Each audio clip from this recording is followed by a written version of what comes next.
Bismillahirrahmanirrahim. Assalamualaikum warahmatullahi wabarakatuh. Alhamdulillah, wassalatu wassalamu ala rasulillah wa ala alihi wa ashabihi wa man wala, amma ba'du. Ikhwan wa akhwat fillah rahimakumullah. Kita masuk sesi yang keempat atau yang terakhir untuk hari ini, yaitu insyaallah mulai pukul 16 ini sampai 16.45. Setelah itu tanya jawab sampai pukul 17. Dan nanti insyaallah ada door prize pertanyaan yang nanti pemenangnya adalah dari jawabannya. Karena itu ditulis mulai sekarang aja supaya memudahkan. Pertanyaannya nanti dijawab, jawabannya benar, ditulis di kertasnya nama, kemudian alamat dan nomor yang bisa dihubungi. Ini ada buku-buku, ada Hisnul Muslim, kemudian juga ada Mushaf Al-Quran, Mushaf Al-Quran ya, 20 baris. Jadi ini panjang-panjang, mungkin ini untuk hafalan. Kemudian juga ada beberapa buku yang lainnya yang jumlahnya sekitar semuanya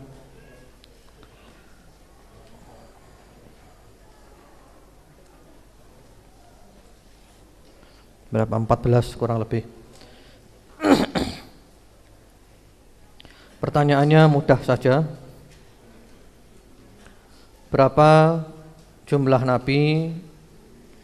Atau jangan, sudah, pertanyaannya siapa penulis matan kitab Al-Usul Ats-Tsalatsah dan siapa yang menulis syarahnya yang kita kaji hari ini? Yang menulis matannya siapa? Yang menulis syarahnya siapa? Itu aja jawabannya di kertas, ditulis nama, alamat dan nomor yang bisa dihubungi.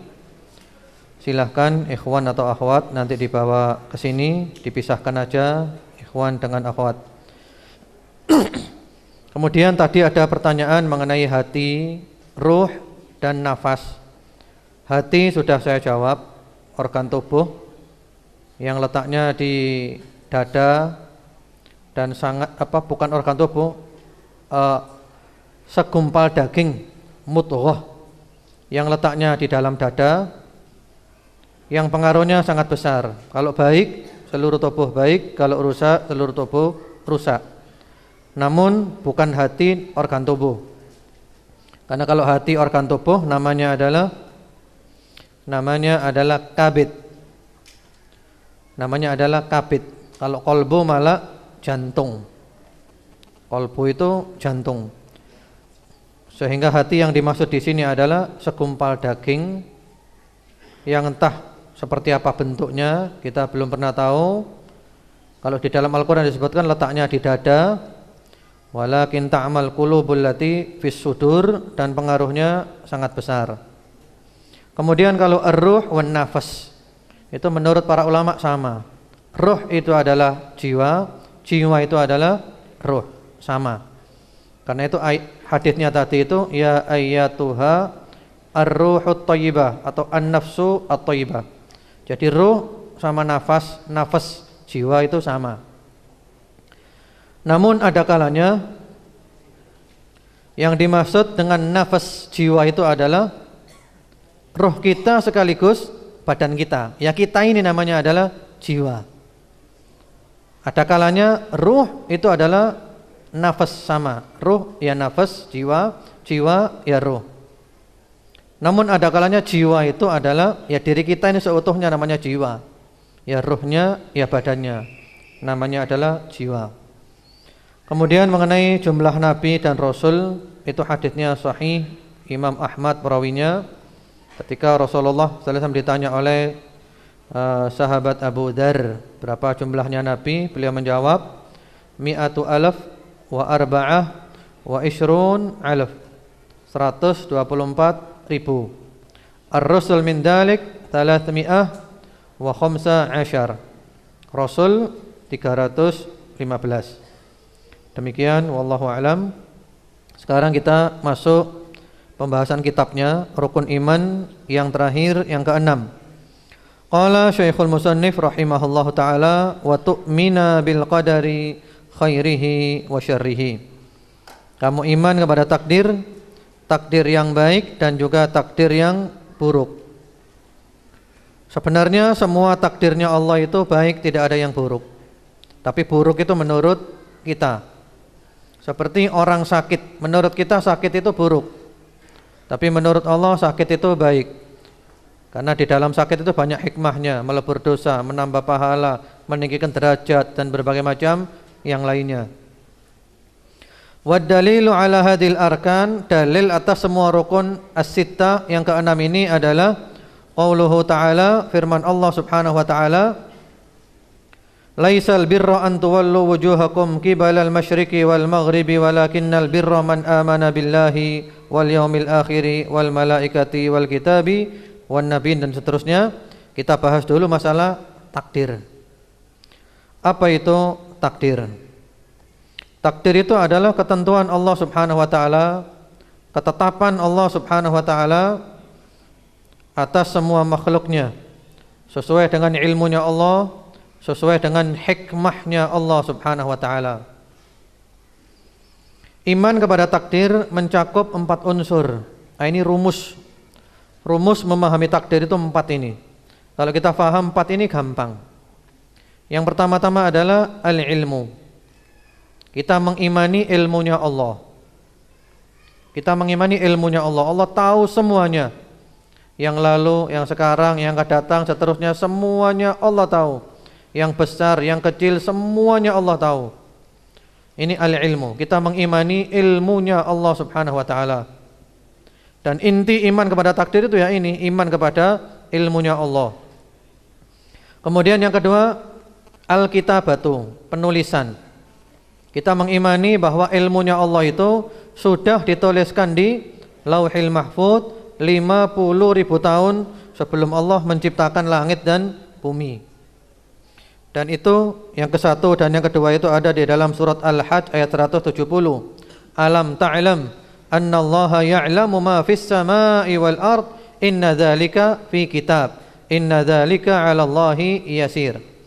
Apakah kamu tidak tahu bahwa Allah itu mengetahui apa yang di langit dan di bumi? Sesungguhnya yang demikian itu telah dituliskan oleh Allah Subhanahu wa taala di Lauhil Mahfuz.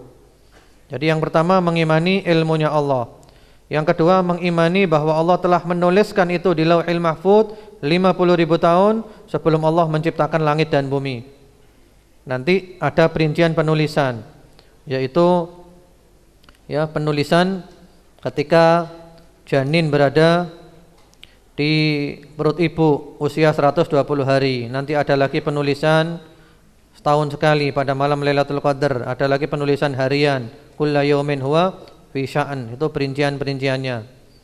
Kemudian yang ketiga yaitu al-masyiatu.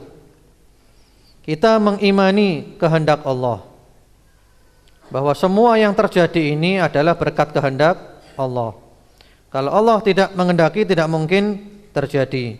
Masya Allah kan, wa ma lam yasha lam yakun.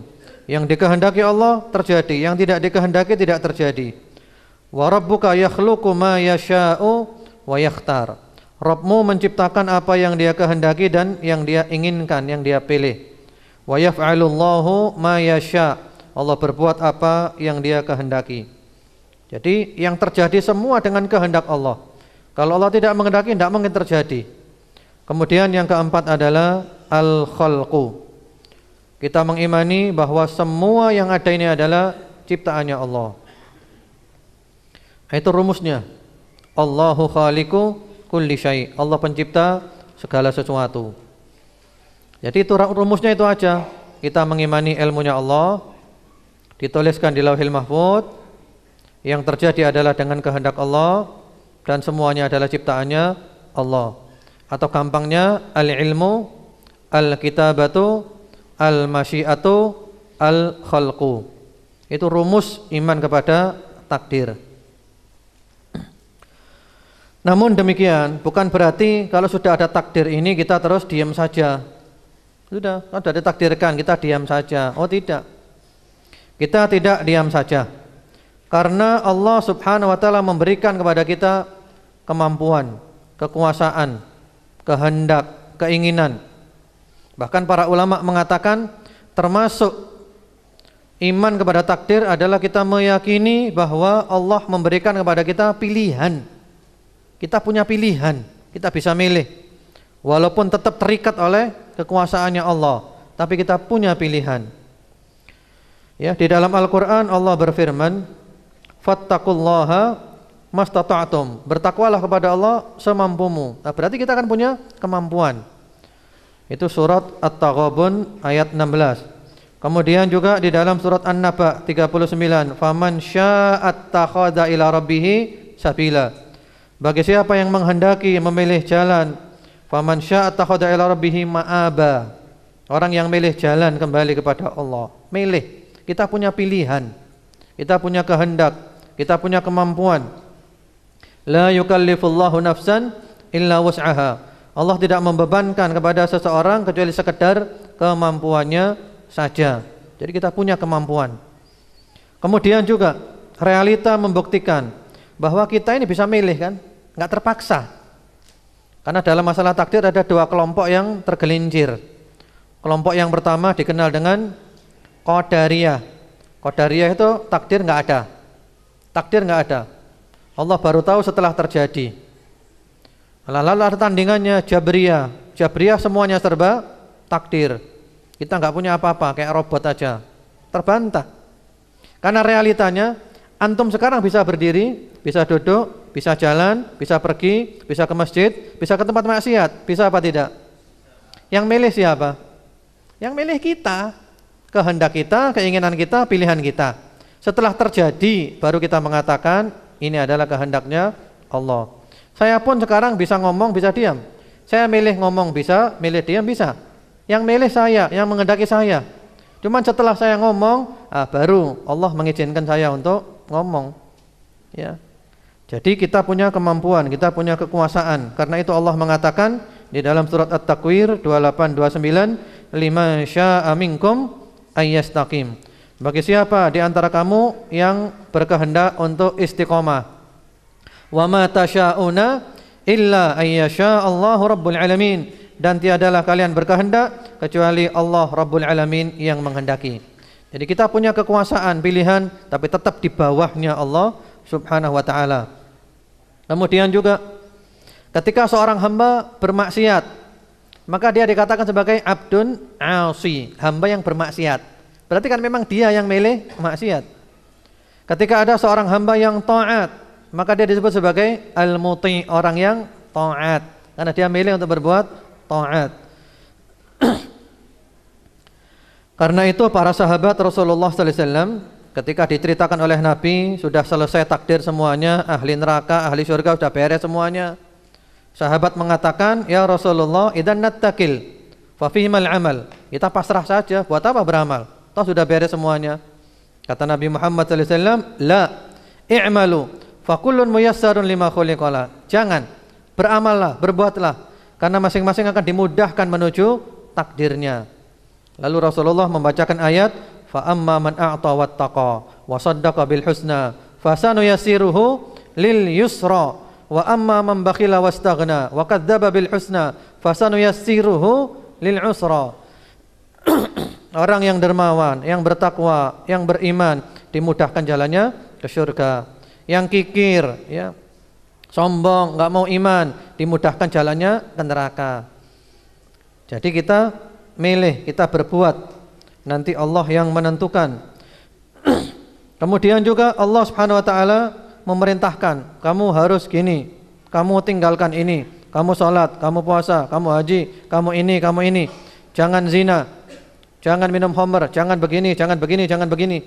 Kalau kita tidak punya kemampuan, tidak punya kekuasaan, enggak punya pilihan, lah terus faedahnya apa? Faedahnya apa perintah dan larangannya Allah? Sia-sia kan? Sia-sia. Jadi Allah memerintahkan kita, kamu harus begini, kamu harus begitu. Tinggalkan ini, tinggalkan itu. Berarti kita bisa milih. Kalau nggak milih, nggak ada artinya semua itu. Kemudian juga takdir Allah ini adalah sirrun maktum, rahasia yang tersembunyi. Kita nggak tahu takdir. Kita nggak tahu nanti sebentar lagi apa yang terjadi, kita tidak tahu. Apalagi besok, apalagi pekan depan, apalagi bulan depan, apalagi tahun depan, apalagi 10 tahun lagi. Wallahu alam, kita nggak tahu. Ya. Yang penting kita berusaha. Yang milik kita ya kena kita. Yang bukan milik kita tidak akan kena kita. Seluruh dunia semuanya, manusia dan jin, hendak memberi manfaat kita. Kalau Allah belum mengizinkan, nggak sampai. Semua manusia dan jin mau mencelakakan kita. Kalau Allah belum mengizinkan, tidak sampai. Ya. Jadi rahasianya Allah Subhanahu wa taala. Dan anehnya, ikhwan wa akhwat fillah rahimakumullah, kalau urusan dunia kita tidak mau beralasan dengan takdir. Kalau akhirat selalu beralasan takdir. Kalau disuruh ibadah gini malas, maksiat terus, ini adalah takdirnya Allah. Gitu kan? Jadi kalau urusan akhirat maunya itu adalah hidup foya-foya, mati masuk surga. Tapi kalau urusan dunia coba. Kalau sekarang ada 2 jalan, antum diberitahu. Jalan ke Surabaya. Jalan ini yang sebelah kanan ke Surabaya, jalannya lurus, enak, mulus, wangi, penuh dengan bunga. Ini jalan yang sebelah kiri, belok-belok, kemudian juga berliku-liku, berlubang-lubang, penuh duri, baunya enggak enak. Milih mana antum? Milih mana? Milih kanan kan semuanya. Kenapa kok enggak milih kiri aja, takdirnya Allah? Tapi kalau urusan surga, Allah menunjuk ini jalan ke surga, ini jalan ke neraka. Kenapa kok selalu beras dengan takdir? Takdir enggak, kan sama kan? Kenapa kita urusan akhirat enggak milih yang jalan ke surga saja? Atau misalnya ada tawaran pekerjaan. Ini pekerjaan gajinya 10 juta, ini pekerjaan gajinya 5 juta. Antum ngelamar yang mana? Selalu milih yang 10. Enggak ada orang saya milih yang 5 aja, takdirnya Allah ini memang. Tidak ada. Tapi kalau urusan akhirat maunya ya tadi itu, santai-santai, hidup foya-foya, mati masuk surga. Enggak mau usaha, enggak mau capek, enggak mau payah, enggak mau gini. Aneh kan? Padahal sama semuanya ini. Sama, tidak ada bedanya. Demikian pula ketika orang sakit badannya, berobat ke dokter ini, ke dokter itu, minum obat ini, minum obat itu, keluar uang banyak, capek, tenaga, payah, mahal, pahit obatnya, jamunya, dia laksanakan. Demi apa? Pengin sembuh. Tapi ketika hatinya sakit, rohnya sakit, kenapa enggak berobat? Ya, kenapa enggak berobat? Alasannya adalah takdir. Padahal sama kan? Sama. Jadi seperti itu. Karena itu kita ini tidak boleh menyerah kepada takdir. Yang dianjurkan adalah kita melawan takdir dengan takdir. Bagaimana caranya? Allah menakdirkan kita lapar, maka kita kepingin kenyang harus makan. Allah menakdirkan kita haus, supaya hilang hausnya minum. Kita kepingin punya anak, nikah, hubungan suami istri, mudah-mudahan Allah memberikan anak. Jangan nanti perutnya kosong, lapar, gak mau makan. Ya Allah, saya gak mau makan sudah. Kalau Allah menakdirkan saya kenyang, kan kenyang sendiri. Nah, tidak, ya makan dulu, baru Allah menakdirkan kamu kenyang. Karena itu sahabat Umar ibnul Khattab radhiyallahu ta'ala anhu, ketika ada seorang pencuri yang mencuri tertangkap dengan batas tertentu sehingga diputuskan tangannya dipotong. Ketika pencuri itu tangannya mau dipotong, dia mengatakan, "Mahlan ya Amirul Mukminin, fa inna ma saraktu biqadarillah." Wahai Amirul Mukminin, sebentar, tunggu dulu. Kan saya mencuri takdirnya Allah. Kata pencurinya gitu. Kata sahabat Umar, "Wa nahnu innama naqta'u biqadarillah." Iya, kami juga motong tanganmu dengan takdirnya Allah. Kamu ditakdirkan mencuri, kami ditakdirkan motong tanganmu. Jadi begitu. Jadi intinya memahami takdir ini sebenarnya gampang saja, tidak rumit kok. Caranya takdir itu ada. Allah mengetahui semuanya. Sudah dituliskan semuanya oleh Allah. Semuanya dikehendaki Allah yang terjadi, dan semuanya adalah ciptaannya Allah. Lalu kita sekarang berusaha mengerjakan perintah Allah, meninggalkan larangan Allah, terus maju terus, pantang mundur. Selesai, itu aja. Percuma ada seminar bahas takdir, setelah itu murtad semuanya. Iya. Itu aja, takdir itu gampang. Kita imani takdir dan kita berusaha. Bukan diam saja, bukan pasrah begitu saja. Justru semakin iman dengan takdir, semakin iman, semakin kita semangat untuk berusaha. Dan doa juga bisa merubah takdir. La yaruddul qadar illa ad-du'a. Tidak ada yang bisa menolak takdir kecuali doa. Sehingga para ulama mengatakan takdir ada dua, ada mubrom, ada mu'allaq. Ada yang nggak bisa berubah. Ada lagi takdir yang masih ada ketergantungan bisa berubah. Ya, ada yang bisa berubah. Tapi kita nggak tahu yang berubah mana, yang tidak, yang mana nggak tahu. Seperti sabda Rasulullah sallallahu alaihi wasallam, ya man ahabba an yubsata lahu fi rizqihi wa yunsalu fi athari falyasir rahimah. Barang siapa yang ingin oleh Allah dihamparkan rezekinya, dipanjangkan umurnya adalah menyambung tali silaturahim. Sebagian ulama memahami rezekinya banyak, umurnya panjang. Sebagian memahami barokah. Ya, berarti ada keterkaitan. Cuman yang dirubah mana, yang tidak dirubah yang mana, kita juga tidak tahu. Sebagian ulama mengatakan yang berubah yang di tangannya malaikat. Jadi intinya iman kepada takdir. Takdir itu ada, saya percaya dalilnya semuanya ada. Dengan perincian tadi sudah selesai. Lalu kita berusaha. Perintah Allah kita kerjakan, larangan Allah kita tinggalkan. Gak usah mikiri takdir. Yang kita pikiri adalah buahnya takdir. Nah, di situ ada buahnya takdir. Buah yang pertama, orang yang iman kepada takdir itu bergantung kepada Allah. Karena semuanya gak lepas dari takdirnya Allah. Tidak bergantung kepada dirinya sendiri, tidak bergantung kepada ilmunya, kepandaiannya, anak buahnya, kekuatannya, tidak, bergantung kepada Allah. Kemudian buah yang kedua, seseorang ketika berhasil tidak sombong.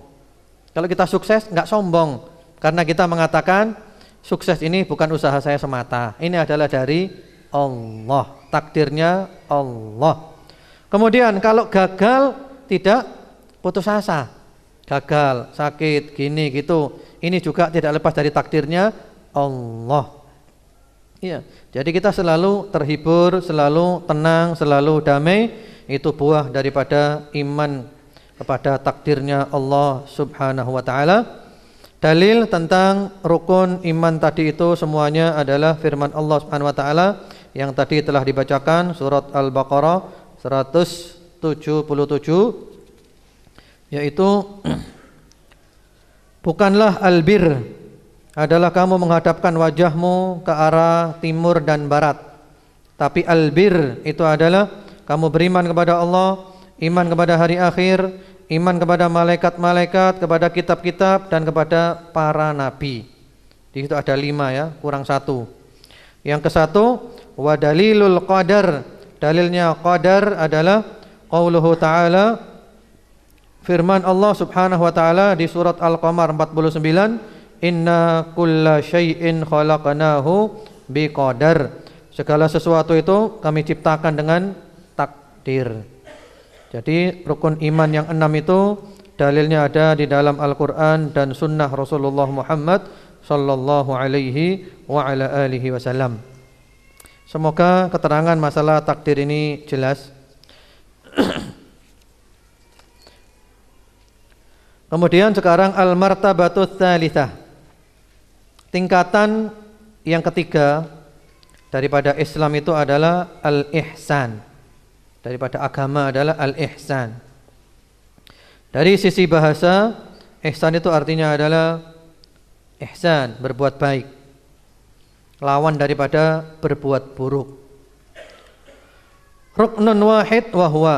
Ihsan ini mempunyai satu rukun, yaitu an ta'budallaha ka'annaka tarahu fa illam takun tarahu fa innahu yaraka.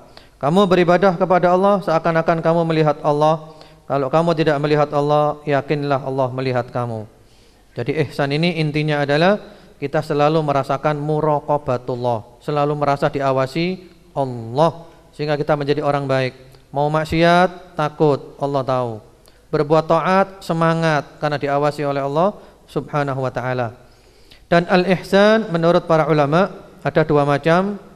Yang di sini tadi itu adalah ihsan hubungan kita dengan Allah. Kita selalu merasa diawasi Allah, muraqabatullah. Lalu ada juga al-ihsan hubungan kita dengan manusia. Mencakup 3 hal, badlun nada, wa kafful adza, wa talaqatul wajah. Badlun nada, kita selalu berbuat baik. Wa kafful adza, kita menahan diri untuk tidak mengganggu orang lain.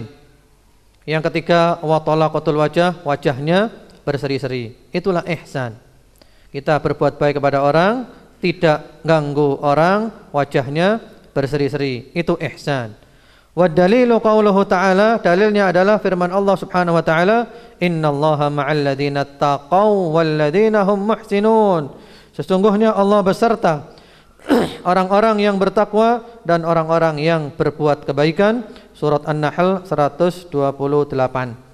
Jadi orang bertakwa dan orang berbuat baik itu Allah bersama mereka, Allah bantu mereka, Allah nolong mereka, Allah bela mereka. Ini Masya Allah, ma'iyatullah, Allah bersama mereka.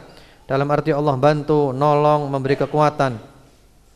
Wa qauluhu ta'ala, juga dalilnya adalah firman Allah Subhanahu wa ta'ala, wa tawakkal 'alal 'azizir rahim alladzi yaraka hina taqum wa taqallubaka fis sajidin innahu huwas samiul 'alim.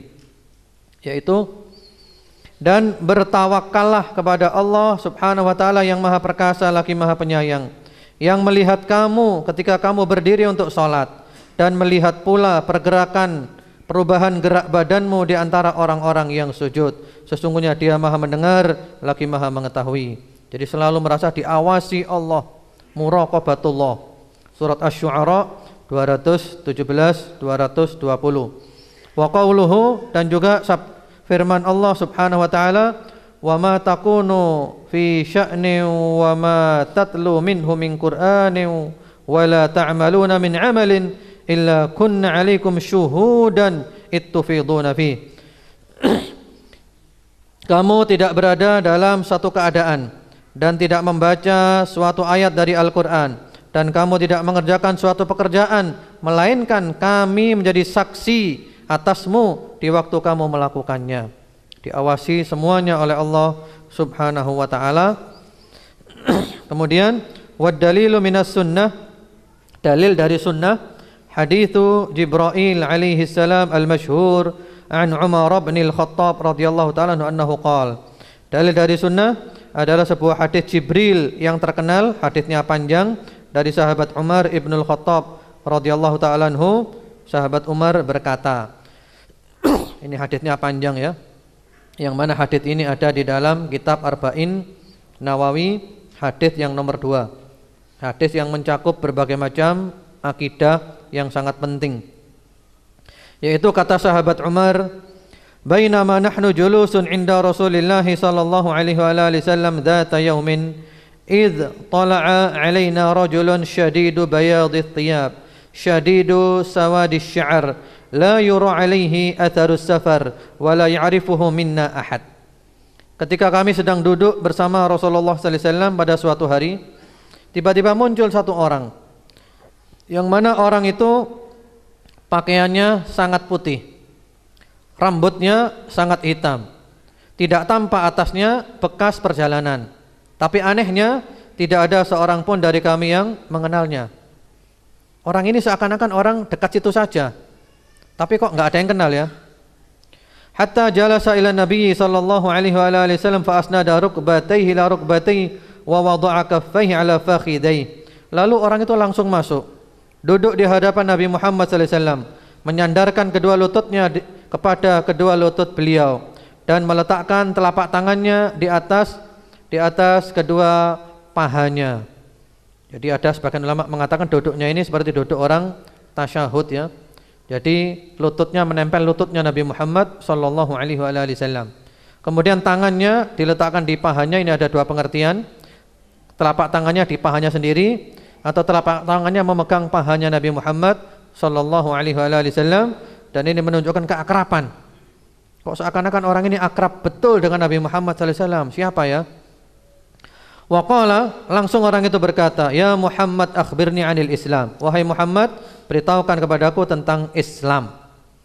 Faqala Rasulullah sallallahu alaihi wasallam, beliau menjawab, al-islamu an tashhada an la ilaha illallah wa anna Muhammadar Rasulullah wa tuqimus shalah wa tu'tiyaz zakah wa tasum Ramadan wa tahujjal baita in istata'ta ilaihi sabila. Islam itu yaitu rukun Islam yang 5. Yang pertama, 2 kalimat syahadat. Kamu bersyahadat bahwa tidak ada Tuhan yang hak kecuali Allah, dan bahwa Muhammad adalah utusan Allah. kamu mendirikan salat, kamu bayar zakat, kamu puasa Ramadan, dan kamu haji kalau mampu. Qala, lalu orang itu jawab, sadaqta, kamu benar. Fa'ajibna lahu yas'alu wa yusaddiqu. Kami heran. Dia yang tanya dan dia yang membenarkan. Qala fa akhbirni 'anil iman. Ya, kalau gitu beritahukan kepada aku tentang iman. Apa itu iman? Qala, menjawab Rasulullah sallallahu alaihi wasallam, an tu'mina billahi wa malaikatihi wa kutubihi wa rusuli wal yaumil akhir wa tu'mina bil qadari khairihi wa syarrihi. Itu rukun iman yang 6. Kamu iman kepada Allah, malaikat-malaikatnya, kitab-kitabnya, rasul-rasulnya, hari akhir, dan iman kepada takdir baik dan buruknya. Qala sadaqta, kamu benar, kata orang itu. Qala fa akhbirni 'anil ihsan, beritahukan kepadaku tentang ihsan, kata orang itu. Qala, kata Rasulullah sallallahu alaihi wasallam, an ta'budallaha ka'annaka tarahu fa illam takun tarahu fa innahu yarak. Kamu beribadah kepada Allah seakan-akan kamu lihat Allah. Kalau kamu tidak melihat Allah, maka sungguhnya Allah melihatmu. Yang baru saja kita bahas. Qala, orang itu berkata lagi, fa akhbirni 'anis sa'ah, beritahukan kepadaku tentang kiamat. Kapan kiamat itu? Qala, kata Rasulullah sallallahu alaihi wasallam, mal mas'ulu anha bi'a'lama minas sa'il.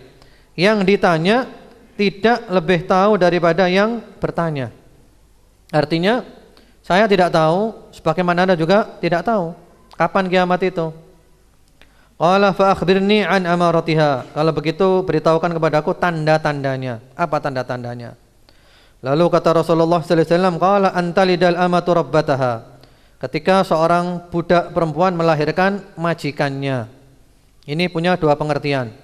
Pengertian yang pertama adalah di antara tanda kiamat banyak anak yang durhaka kepada orang tua. Sehingga ibunya seakan-akan seperti budaknya. Ibunya diperintah untuk ngepel, ibunya diperintah untuk nyuci, ibunya diperintah gini gitu. Seakan-akan ibunya adalah budak. Kemudian makna yang kedua adalah Islam bakal jaya, merebut negeri-negeri, ekspansi kemana-mana, sehingga orang-orang kafir yang terkalahkan itu menjadi tawanan, menjadi budak. Dan budak boleh dikumpuli oleh pemiliknya. Dan ketika budak itu hamil dan melahirkan, maka anaknya ngikut bapaknya. Sehingga seorang budak melahirkan majikannya. Seperti itu. Artinya ini kabar gembira bahwa Islam bakal menguasai dunia. Wa antaral hufatal uratal 'alata ri'asya yatatawaluna fil bunyan. Di antara tanda kiamat adalah kamu lihat orang yang miskin papa, yang tidak punya alas kaki, yang enggak punya pakaian, yang miskin papa, pengembala kambing berlomba-lomba dalam meninggikan bangunan. Ini terjadi, ya.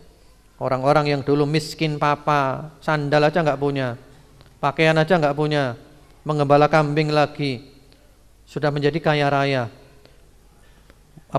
Berlomba dalam meninggikan rumah, mewah-mewahan rumah. Jadi perubahan tatanan-tatanan di dunia ini. Qala famadha falabithna maliyan. Lalu orang itu pergi. Setelah tanya-tanya langsung pergi. Lalu para sahabat menunggu sejenak. Kemudian Rasulullah sallallahu alaihi wasallam bertanya, "Ya Umar, atadri manis sa'il?" Hai Umar, tahukah kamu siapa yang tanya tadi itu? Kata sahabat Umar, "Qultu Allah wa Rasuluhu alam." Saya enggak tahu ya Rasulullah, Allah dan Anda yang lebih tahu. Lalu kata Rasulullah sallallahu alaihi wasallam, "Hada Jibril atakum yu'allimukum amra dinikum." Itu adalah Jibril yang datang kepadamu untuk mengajarkan perkara agama. Jadi dia tanya bukan tidak tahu, tapi tanya sengaja ingin supaya para sahabat memahami masalah itu. Hadis ini riwayat Imam Muslim dan yang lainnya yang dikenal dengan hadis Jibril, dan hadis ini sangat penting dalam akidah ahli sunnah wal jamaah. Dengan demikian kita telah menyelesaikan al-aslul awal dan al-aslu ats-tsani, landasan yang pertama dan juga landasan yang kedua. Kemudian mengenai Islam dan iman. Islam itu kalau disebut secara bersamaan, Islam dan iman, maka masing-masing punya makna sendiri-sendiri. Islam identik dengan amalan dohir.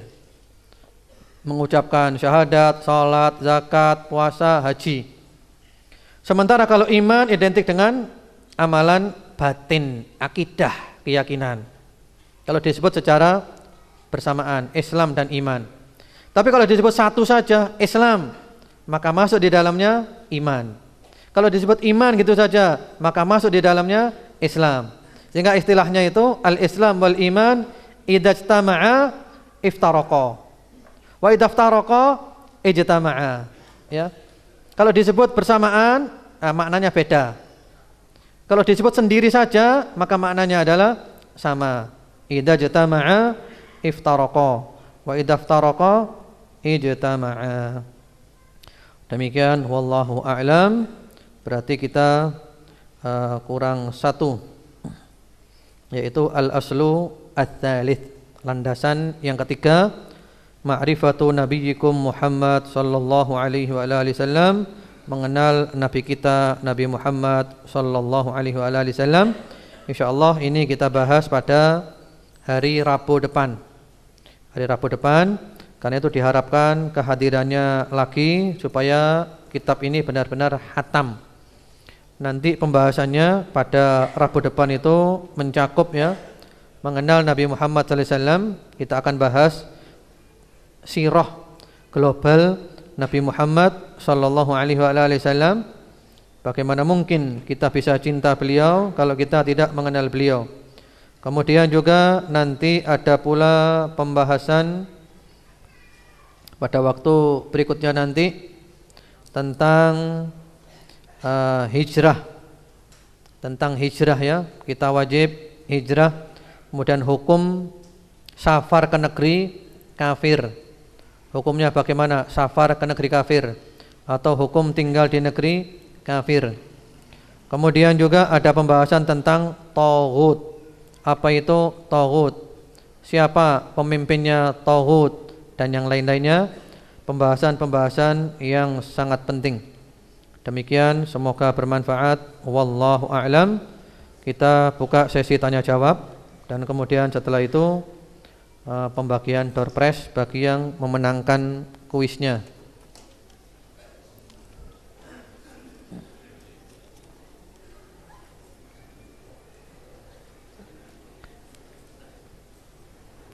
Mohon penjelasan tentang ma'iyatullah. Apa bedanya dengan Allah, Allaha ma'ana?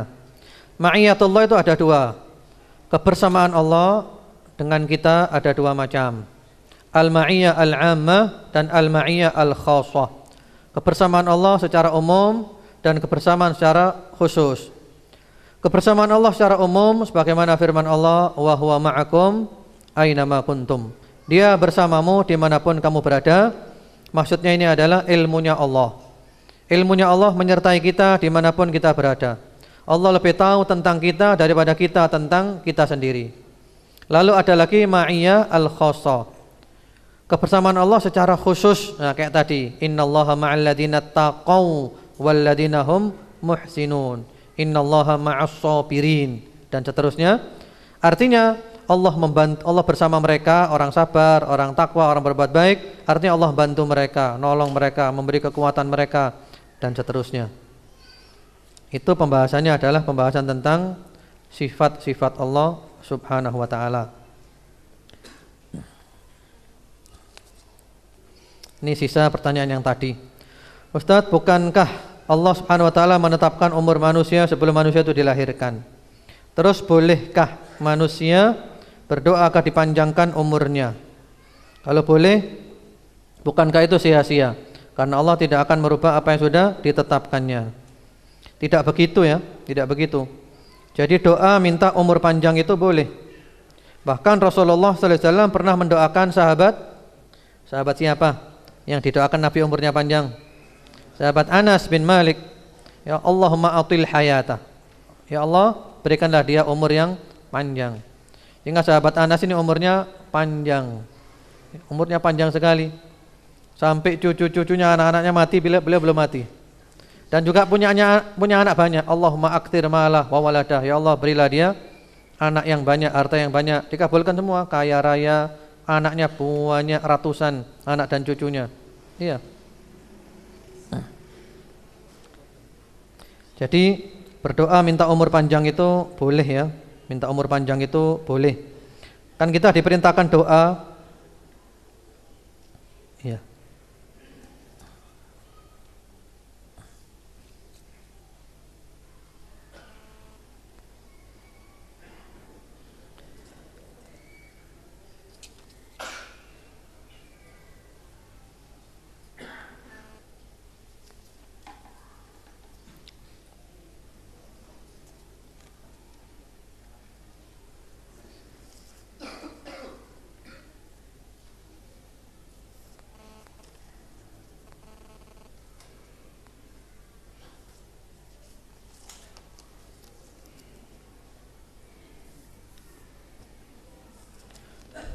Kalau ada pertanyaan?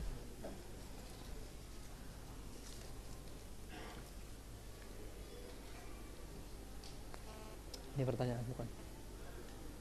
Ini pertanyaan.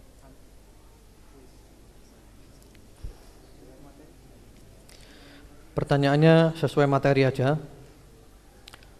Bagaimana cara memahami takdir tentang jodoh? Kan jodoh itu sudah ditentukan, bolehkah kita mencari jodoh itu?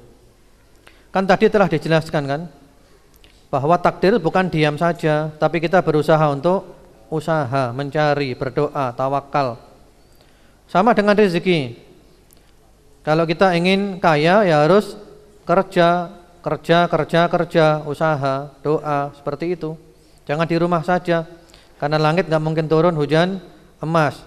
Karena kalau hujan emas rumahnya bocor semua.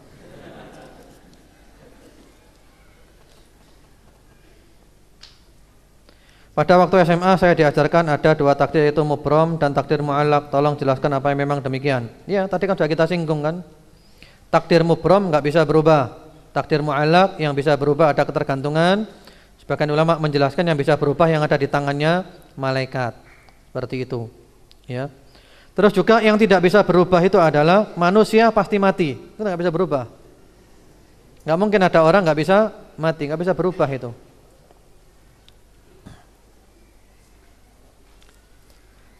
Ya, kalau pertanyaannya sudah tidak ada, maka sekarang kuisnya. Nah ini banyak sekali ya. Untuk memudahkan satu-satu aja. Ini mushaf hadiah yang pertama untuk ikhwan dulu. Ya, saya ngambilnya ngawur aja ya.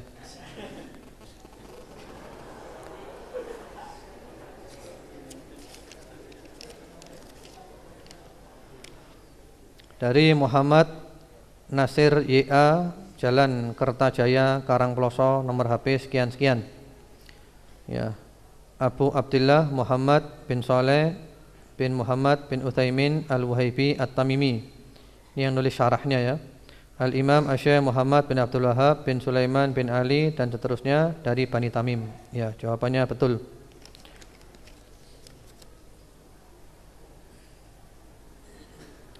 Kemudian sekarang yang berikutnya ini Hisnul Muslim. Jadi jangan dilihat dari nilainya ya, nilainya murah. Tapi lihat dari kenang-kenangannya. Ini hadiah ketika daurah. Nah, sekarang akhwat.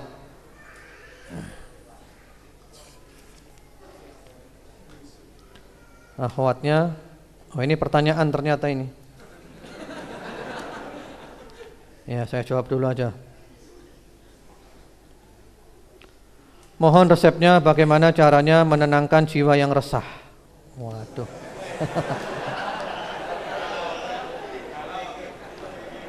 Amalan apa yang bisa dilakukan untuk menenangkan jiwa? Karena ana selalu dilanda keraguan setelah melakukan sesuatu. Apakah benar atau tidak? Apakah berdampak buruk atau tidak? Apakah menyenangkan suami atau tidak? Apakah menyakiti orang lain atau tidak? Mohon bantuannya Ustadz, karena sudah mengganggu tidur dan perilaku dan juga ekspresi wajah ana. Ya. Jadi ini galau ya.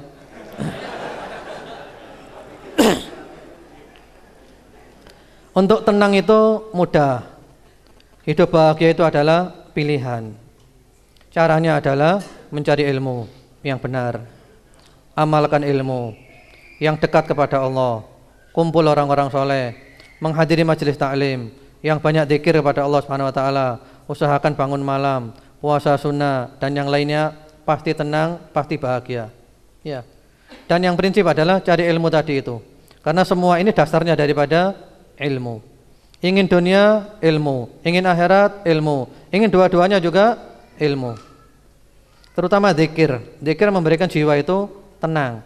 Kalau ini juga masuk kategori was-was, ragu-ragu, solusinya adalah dilawan, jangan dituruti.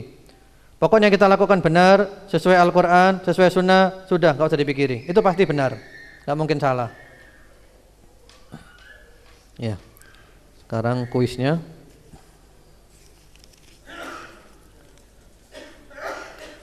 Ini ada nama tanpa alamat, nomor HP, berarti tidak memenuhi syarat. Pokoknya kalau nama sama HP saja tidak memenuhi syarat ya. Tadi syaratnya nama, alamat dan nomor yang bisa dihubungi.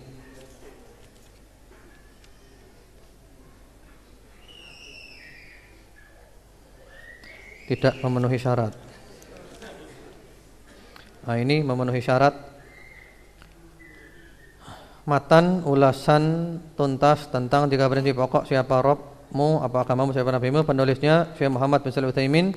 Judul aslinya Syarhu Thalathatil Usul. Belum terjawab. Kurang lengkap jawabannya.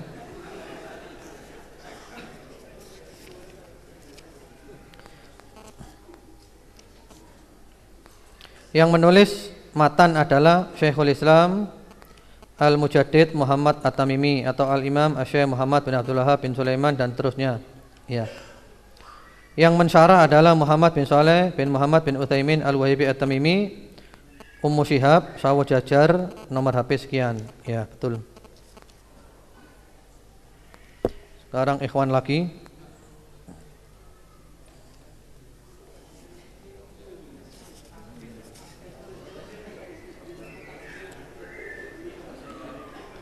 Jawabannya tidak lengkap.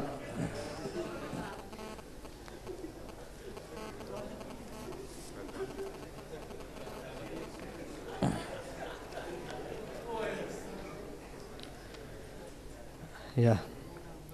Penulis kitab Al-Imam Syekh Muhammad bin Abdul Wahhab bin Sulaiman dan seterusnya disyarah oleh Syekh Muhammad bin Shalih Utsaimin, Hadi Kemanten Gang sekian, nomor HP sekian. Ya, betul. Sekarang akhwat lagi, kitab Hisnul Muslim.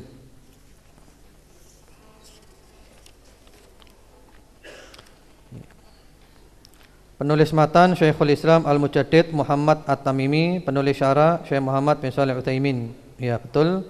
Nama Wahyuni Kolonel Sugiono, nomor HP sekian-sekian. Sekarang ikhwan lagi. Kitab Hisnul Muslim.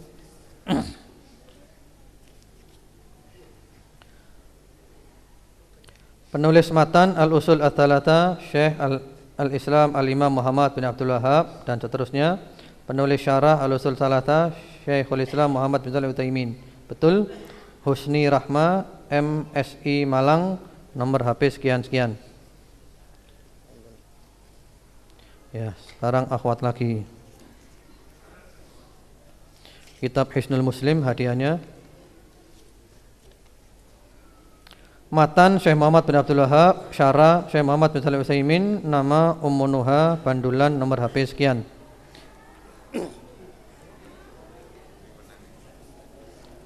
Kemudian sekarang kitab lebih kecil lagi.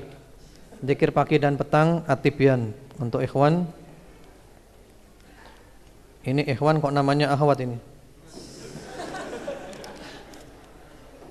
Ah, ini berarti campur ikhwan akhwat ini. Makanya kok sedikit di sini akhwatnya. Ini campuran berarti ini.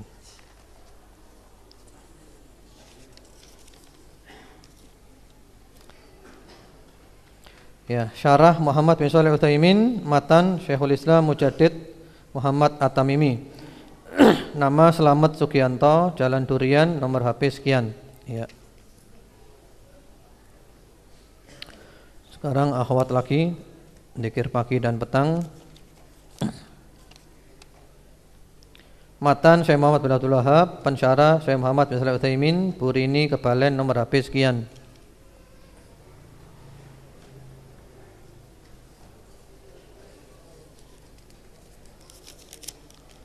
Ya, sekarang zikir pagi dan petang lagi. Penulis Syekh Abdul Wahab, pensyarah Syekh Utsaimin. Jawabannya salah.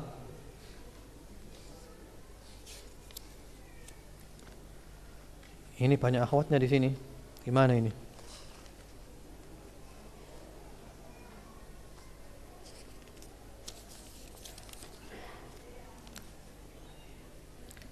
Ya, pensyarah Syekh Muhammad bin Shalih bin Utsaimin, penulis Syekh Muhammad bin Abdul Wahab, nama Muhalim, Jalan Terusan Ambarawa, nomor HP sekian. Ya, betul. Kemudian akhwat lagi, kitab zikir pagi dan petang.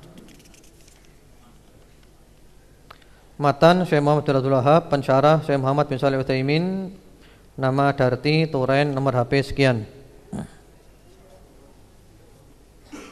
Nah, ini sekarang kitab agak besar. Judulnya Wanita dan Mode. Panduan berhias wanita muslimah sesuai dengan Al-Qur'an dan As-Sunnah. Abu Abdillah Syarhul Fatwa bin Luqman, penerbit Pustaka Al-Furqan. Untuk ikhwan,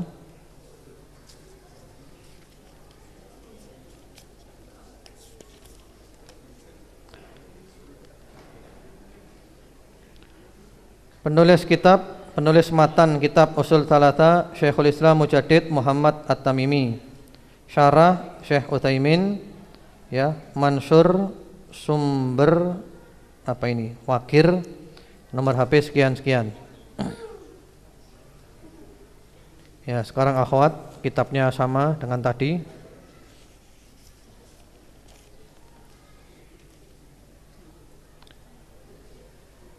Penulis kitab Syekh Utsaimin, Syekh Abdul Aziz bin Bas, Abu Hudzaifah. Oh, ini kitab apa ini? Ini daurah di tempat lain mungkin ini.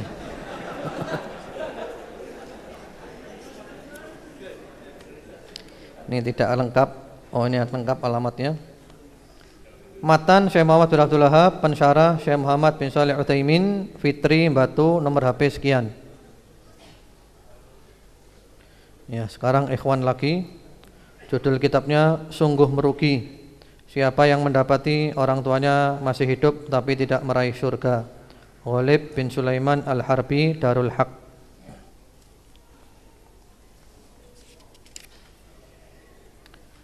Penulis matan Syekhul Islam Al-Mujaddid Muhammad At-Tamimi, penulis syarah Syekh Muhammad bin Shalih Utsaimin, nama Abu Abdillah, Jalan Mertojoyo, Jalan Mofajoyo, HP nomor sekian ya. Nah, ini yang terakhir untuk akhwat, judulnya Jamuan Makan Bersama Nabi, Tata Cara serta Sopan Santun dalam Makan dan Minum menurut Sunnah Rasulullah sallallahu alaihi wasallam, Mahmud Nasar, Pustaka At-Tibyan. Ya. Matan Syekh Muhammad bin Shalih Utsaimin, syarah Syekh Muhammad At-Tamimi. Nah, terbalik ini.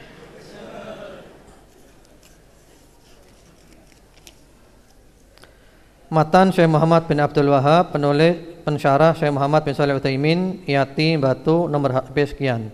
Ya, betul. Ya, dengan demikian kita sudah selesai. Ikhwan wa akhwat fillah rahimakumullah. Mudah-mudahan ilmu yang kita kaji adalah ilmu yang bermanfaat. Perkumpulan kita hari ini perkumpulan yang menjadikan kebanggaan kita di hadapan Allah Subhanahu wa taala, yang ditulis oleh Allah di catatan amal kebaikan kita. Dan untuk supaya ilmunya lengkap, insyaallah hari Rabu depan kita lanjutkan sampai selesai. Dan mengisi liburan yang terbaik adalah dengan mendekatkan diri kepada Allah Subhanahu wa taala, terutama mencari ilmu. Kemudian juga kami mohon maaf kalau ada kekurangan atau ketidaknyamanan. Yang namanya manusia tidak ada yang sempurna, selalu ada kurang di sana dan sini. Mohon dimaafkan. Terima kasih. Wallahu alam. Semoga Allah menjadikan kita istiqamah dan Allah menutup umur kita dengan husnul khatimah. Allahumma amin. Subhanakallahumma bihamdika asyhadu an la ilaha illa anta astaghfiruka wa atubu ilaik. Assalamualaikum warahmatullahi wabarakatuh.